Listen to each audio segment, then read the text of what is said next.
Bonjour, frères et sœurs, dans le Seigneur. Alors, on est très heureux ce matin pour être ensemble, pour se retrouver au pied de la parole. Et j'espère que vous avez une très bonne semaine. On s'est rencontrés ici à la Huitaine, et je suis très content de vous revoir. Et alors, ce matin, nous remercions le Seigneur pour sa grâce, pour son amour infini. Est-ce que nous allons plonger les regards dans la sainte parole, qui est la nourriture spirituelle pour nos âmes?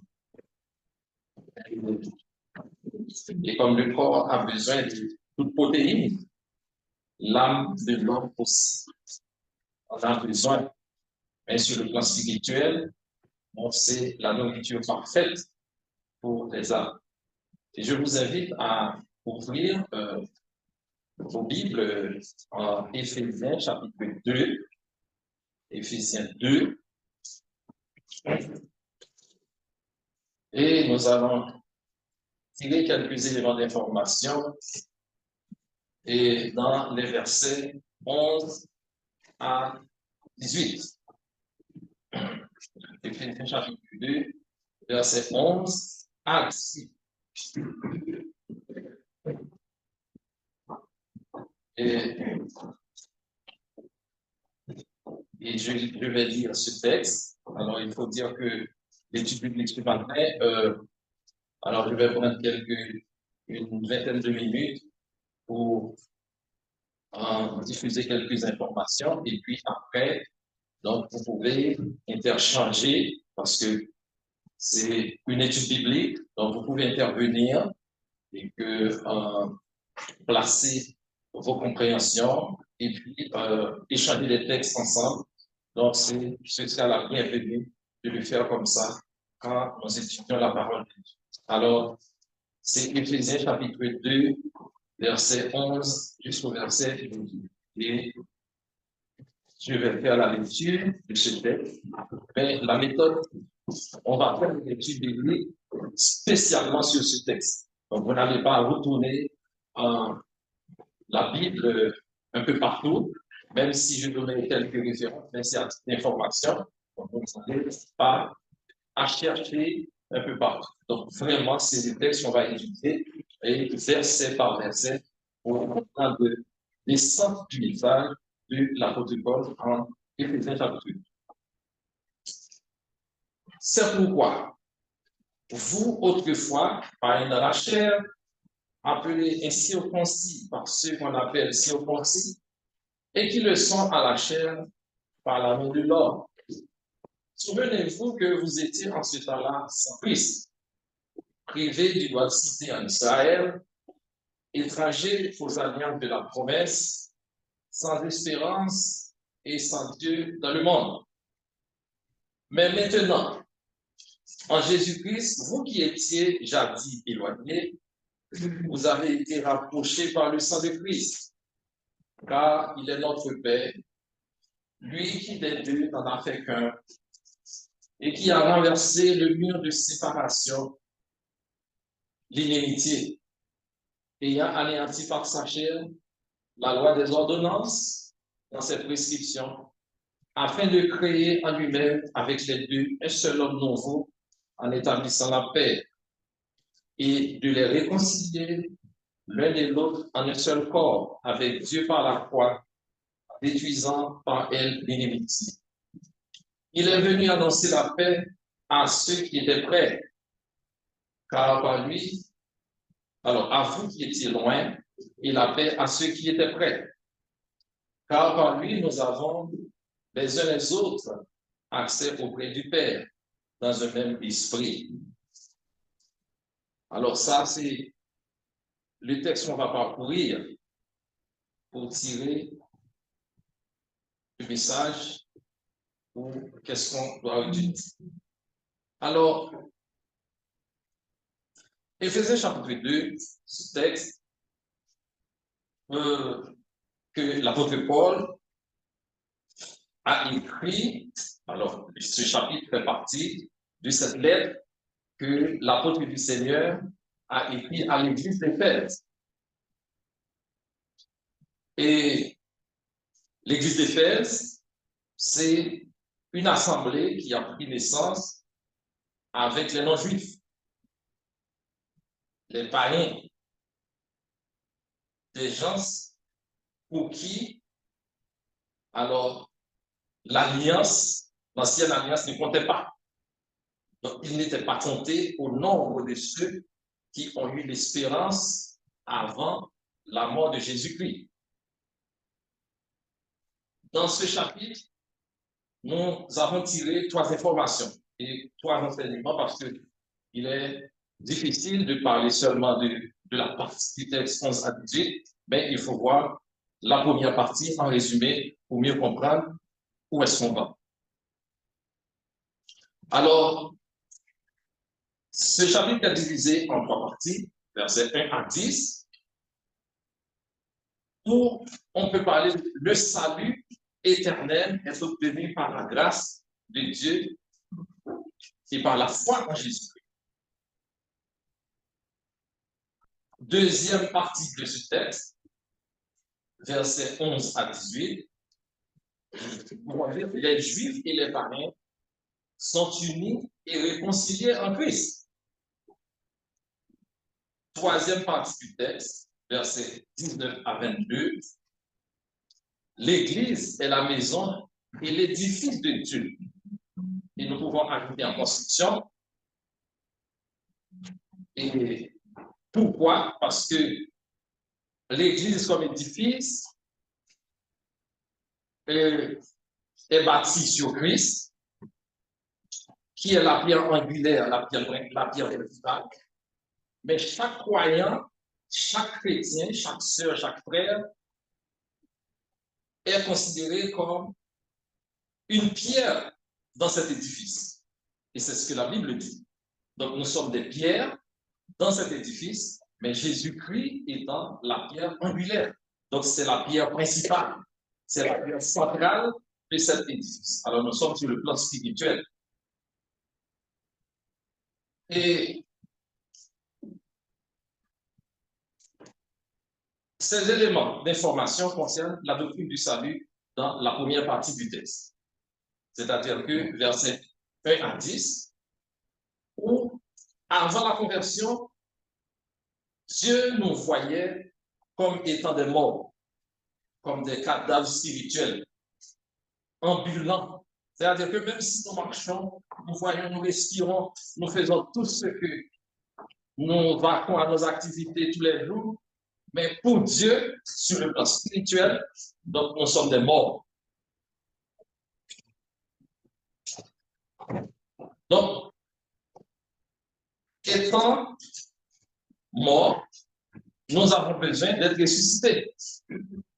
Pourquoi? Afin de vivre comme un être nouveau. Et de la mort de Jésus-Christ jusqu'à son retour, cela restera comme ça. Donc, ceux qui n'ont pas Christ encore dans leur vie sont considérés comme des morts.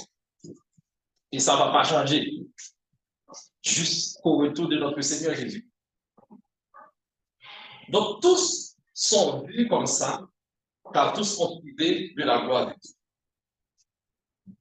Vous étiez morts par vos offenses et par vos péchés, dans lesquels vous marchez autrefois selon le trait de ce monde, selon le prince de la puissance de l'air et l'esprit qui agit maintenant dans les fils de la rébellion. Alors, ce paragraphe est la base de notre salut, c'est-à-dire le fondement sur lequel se pose le salut. Donc, ce fondement, c'est la grâce de Dieu en Jésus-Christ. Dieu a tout simplement décidé de le faire. C'est-à-dire que ce n'est pas par justice de qui que ce soit ou de quiconque que quelqu'un peut obtenir le salut éternel en Jésus-Christ. Donc ça, c'est le don gratuit de Dieu que la Bible a dit. Donc, nous n'avons rien fait pour mériter la grâce. pour mériter le salut que Dieu nous donne. Donc, c'est un don, c'est un cadeau. Mais par quel moyen que Dieu a utilisé pour que nous puissions recevoir ce don, ce cadeau? Donc, le moyen par lequel que nous recevons le salut de Dieu, c'est par la foi. La foi, c'est le canal. La foi en Jésus-Christ. Donc, le don est de Dieu, le Père, qui veut nous ramener vers lui, mais le canal par lequel nous nous avançons vers Dieu, nous acceptons la grâce que Dieu offre. Le canal, c'est la foi. Donc, la foi, c'est lorsque nous faisons l'entière confiance à Dieu lui-même pour son œuvre à la croix, à Jésus-Christ pour son œuvre à la croix. Donc, Dieu nous a fait grâce, mais le seul moyen pour accepter ou recevoir cette grâce, c'est lorsque nous mettons la foi en Jésus-Christ. Donc, de la part de Dieu, c'est la grâce, c'est le don, mais de la part de nous, c'est la foi. Donc, il y a deux entités qui entrent. C'est-à-dire que pour avoir le salut éternel en Jésus-Christ, Dieu donne la grâce, et nous, la foi, c'est à nous. Donc, par la foi, nous rencontrons Dieu. Par le baptême, lorsque nous recevons, nous acceptons le baptême que la Bible dit. Alors, Paul a renforcé que ce n'est pas par les hommes que personne ne soit sauvé. Donc, quand nous travaillons, nous avons un dû. Donc, si nous faisons quelque chose, comme prophète, donc on nous doit un salut. Mais pour le salut, personne ne le mérite. C'est par la grâce de Dieu et c'est par la foi en Jésus. Maintenant, si le salut est obtenu par la grâce et par la foi en Jésus, quelqu'un pourrait dire, mais les œuvres ne sont pas importantes. Est-ce que Paul est en train de nous dire qu'on n'a pas besoin de pratiquer de bonnes œuvres ou que les bonnes œuvres sont inutiles? Loin de là. C'est vrai que nous ne sommes pas sauvés par les œuvres. Mais nous sommes obligés de pratiquer de bonnes œuvres. Alors nous sommes toujours dans les versets 1 à 10 pour expliquer avant d'entrer dans le texte dont nous avons dit. Donc, ceux qui sont réellement sauvés pratiqueront toujours de bonnes œuvres. Qu'est-ce qu'on peut considérer comme bonne œuvre? C'est tout ce que nous faisons dans le but de glorifier Dieu tous les jours de notre vie. C'est ça les bonnes œuvres. Par exemple, nous sommes là ce matin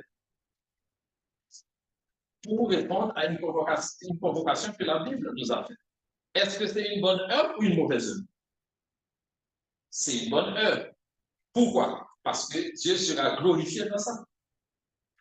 Donc, tout ce que nous faisons pour la gloire de Dieu peut constituer comme étant une bonne œuvre. Donc, venir dans le service, c'est une bonne œuvre. Aider un frère ou une sœur ou n'importe qui dans son besoin ou dans ses besoins, c'est une bonne œuvre. Prier pour quelqu'un, c'est une bonne œuvre.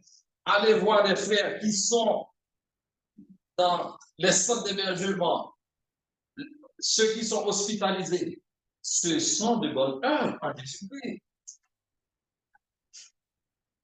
Donc, comme la parole de Dieu est bien coordonnée, l'apôtre Jacques, dans le chapitre 2, verset 26, alors, toujours dans les textes, c'est l'apôtre Jacques qui répond à savoir, mais est-ce que les œuvres sont réellement importantes? Donc, Jacques dit que la foi sans les œuvres est morte.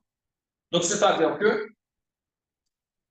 Éphésiens chapitre 2, verset 1 à 10, apôtre Paul fait un résumé à savoir comment nous sommes sauvés, par qui nous sommes sauvés, par quels moyens nous pouvons accepter la grâce de Dieu.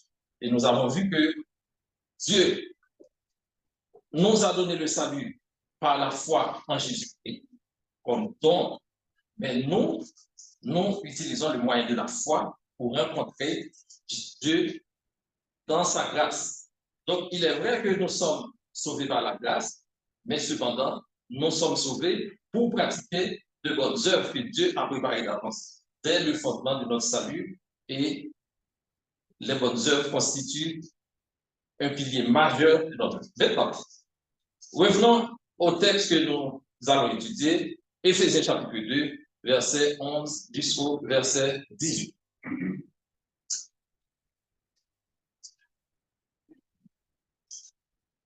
Dans ce texte, l'apôtre Paul commence avec une expression de liaison. C'est pourquoi, parce que nous avons terminé verset 10, verset 11, il a commencé, c'est pourquoi. Alors, si quelqu'un, dans une conversation, dit, c'est pourquoi, alors la première chose qu'on doit se poser, il y a quelque chose qui était dit avant. Et maintenant, on veut faire la liaison entre les deux pour bien coordonner la conversation. Donc, ça signifie à pour sens de. Donc, c'est pour cela que, alors, sachant que nous sommes sauvés par la grâce, par le moyen de la foi en Jésus-Christ, nous ne devons pas oublier notre condition spirituelle. Et c'est ce que l'apôtre Paul fait, ou bien demande aux chrétiens éphésiens. Donc, nous ne devons pas oublier notre condition spirituelle avant notre conversion. Parce que les chrétiens éphésiens à qui l'apôtre Paul a adressé cette lettre étaient donc tous d'origine païenne. Donc, ces frères et sœurs qui ont été rappelés par l'apôtre Paul qu'ils ne faisaient pas partie du peuple juif, parce qu'ils devraient le savoir, ils le savaient. Donc, quand la Bible parle de païen dans la chair, ça veut dire que nous ne sommes pas juifs. Païen dans la chair voudrait dire que nous ne sommes pas juifs. Donc, païen signifie tous ceux qui ne faisaient pas partie de la nation juive. Dans le même verset, verset 11, après c'est pourquoi, l'apôtre Paul dit, vous autrefois, païens dans la chair, autrefois. Alors, il y a un contraste par rapport à ce qui a été dit avant. Donc, les chrétiens éphésiens à qui l'apôtre Paul a adressé cette lettre étaient tous, comme je l'ai dit tantôt, d'origine païenne. Et le mot païen, je l'ai déjà dit, c'est quoi? Donc, le terme autrefois, ça fait allusion à l'état que ces chrétiens ont eu avant de devenir chrétiens. L'apôtre Paul les rappelle une condition raciale. Car dans la chair, ils sont des païens et les juifs sont des juifs. Alors, il faut dire que Dieu a divisé le monde en deux groupes. Il y a les juifs et les non-juifs. Soit vous êtes juif, ou bien vous n'êtes pas. Toutes les autres races, peuples de la terre font partie de non-juifs. Donc, dans ce sens, il n'y a que deux groupes.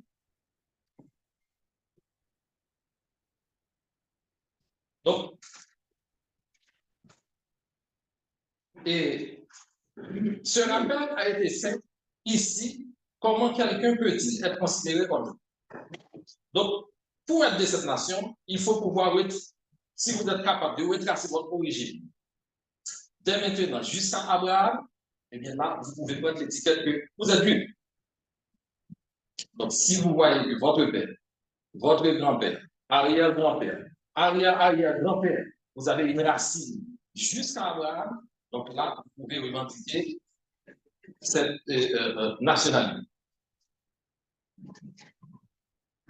Alors, je pourrais ajouter, non seulement si vous pouvez retracer votre origine de votre père jusqu'à Abraham, vous êtes juif, mais je pourrais ajouter aussi Sarah. Pourquoi? Parce que Abraham a eu un autre enfant qui n'était pas enfant de la promesse. C'est-à-dire que vous pouvez être enfant d'Abraham sans être de cette nation. Les enfants d'Ismaël ne le sont pas. Alors, si vous trouvez des réponses à ces questions, vous êtes dans cette lignée, eh bien là, vous pouvez dire que vous êtes juif dans la chair. Mais si vous n'êtes pas capable, donc vous êtes un non-juif, qu'on appelle parfois païen. On les appelle parfois grecs, selon Galates 3, verset 29, et quelquefois la Bible dit que c'est des gentils. Mais pourquoi, question qu'on peut se poser, pourquoi Paul fait ce rappel aux chrétiens d'Éphèse qu'ils sont d'origine païenne comme nous? Donc, étant que chrétiens d'origine païenne, avant leur conversion, les chrétiens d'Éphèse, c'est Paul qui le dit, étaient méprisés des Juifs. Méprisés des Juifs. Voilà comment s'exprimait ce mépris. Donc, ceux qui sont païens dans la chair étaient incirconcis par ceux qui étaient par la main de l'homme. Donc, mis à part de pouvoir retracer son origine jusqu'à Abraham, il y a une autre marque où nous pouvons dire que vous êtes juif, c'était ce qu'on appelle la circoncision. Donc, la circoncision qui a été faite par la main de l'homme. Parce qu'en Genèse chapitre 17, c'est Dieu même qui a exigé que tous les enfants mâles devraient être circoncis. Alors, la circoncision est une petite opération qui consiste à enlever ce qu'on appelle le prépuce d'un enfant. Et ce n'était pas optionnel, mais c'est signe de l'alliance que Dieu même a écrit. Si vous êtes de cette race. Alors, les Juifs appelaient les non-Juifs incirconcis. Donc, le signe de la circoncision qui était dans la chair, le peuple juif, peuple de Dieu, l'a utilisé pour s'enorgueillir. Donc, il négligeait le sens spirituel de la circoncision. Parce que quand vous revendiquez votre race et vous considérez les autres peuples, et vous allez voir des textes où des Juifs réellement ont utilisé le terme païen ou incirconcis pour se moquer des autres races. Appeler quelqu'un incirconcis, c'était une injure. C'était une façon par laquelle que les Juifs utilisaient pour mépriser les païens. Donc, vous vous rappelez que lorsque David devait affronter Goliath, qui cherchait à combattre le peuple de Dieu, qu'est-ce que Goliath a dit? Quel est cet incirconcis? 1 Samuel 17, verset 26. Donc, c'est vraiment une injure qu'un juif appelait quelqu'un d'autre incirconcis. Alors, Paul dit vraiment, vous êtes incirconcis. Ça, c'est vrai. Les chrétiens d'Éphèse, comme ils n'étaient pas d'origine juive, ils étaient réellement incirconcis. Mais, malheureusement, les juifs l'utilisaient pour vous mépriser. Mais, alors, si on prend le verset 12, Paul dit, souvenez-vous que vous étiez en ce temps-là. Au moment où les Juifs vous ont considéré comme étant incirconcis, comme étant païens, verset 12. Mais souvenez-vous qu'en ce temps-là, que vous étiez considérés comme ça, vous étiez sans Christ, privés d'identité en Israël, étrangers aux alliances de la promesse de Dieu, sans espérance et sans Dieu dans le monde. Donc, ça c'est le passé des chrétiens non juifs ou des païens non convertis. C'est-à-dire que leur état, on s'adresse toujours aux Éphésiens. Donc, lorsqu'ils étaient sans Christ, cette thématique demeurait.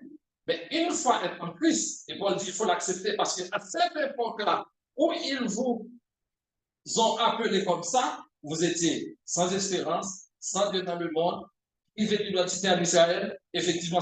Donc, nous allons faire un zoom sur chaque élément de ce verset. D'abord, Paul dit, vous étiez sans Christ. Les païens non convertis n'ont pas de relation avec Dieu. C'est une triste réalité. Mais c'est la réalité. Donc, en Jean chapitre 1, la Bible a mentionné que Jésus était venu chez les siens. Mais qui étaient les siens? C'est les Juifs. Jésus était venu pour les Juifs. Et même en envoyant les apôtres prêcher la bonne nouvelle, en Matthieu chapitre 10, verset 6, Jésus leur a dit d'aller d'abord vers les brebis perdues de la maison d'Israël. Ça veut dire que le message était d'abord adressé au peuple juif. N'allez pas chez les païens, n'entrez pas chez les païens. 2. Privé du droit de cité en Israël.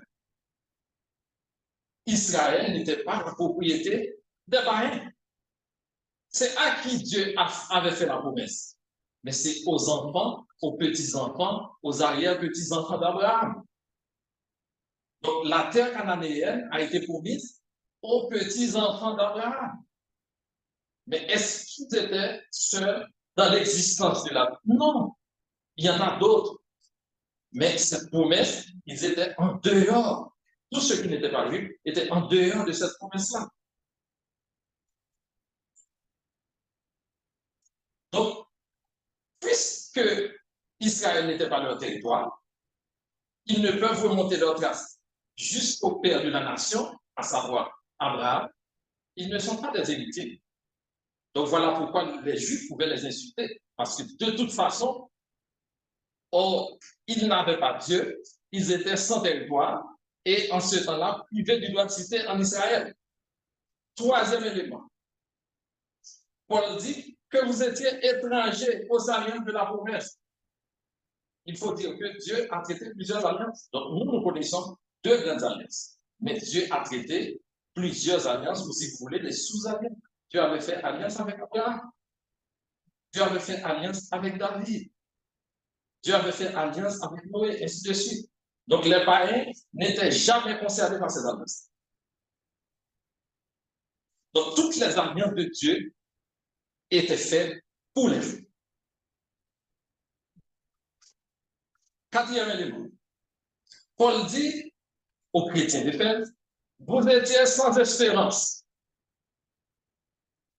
Mais l'espérance en Dieu, ça concernait seulement les fils, les petits-fils et les arrière-fils, les arrière-petits-fils d'Abraham. Donc, quand on disait Dieu d'Israël, mais c'était vraiment cela. Dieu d'Abraham, c'était vraiment cela.